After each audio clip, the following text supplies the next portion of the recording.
సమగ్ర శిక్ష ఉద్యోగుల ఐక్యత వర్ధిల్లాలి వర్ధిల్లాలి. ఆవాజ్ దో ఆవాజ్ దో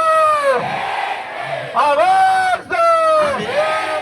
మీరిచ్చిన మాటే కదా రెగ్యులరైజ్ చేస్తామని మీరిచ్చిన మాటే కదా రెగ్యులరైజ్ చేస్తామని కాంట్రాక్టులు గీంట్రాక్టులు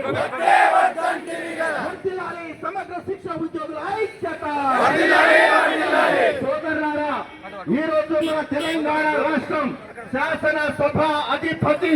మన తెలంగాణ వికారాబాద్ జిల్లా నుంచి ప్రత్యేకమైనటువంటి స్థానం రూపంలో తెలంగాణ శాసనసభలో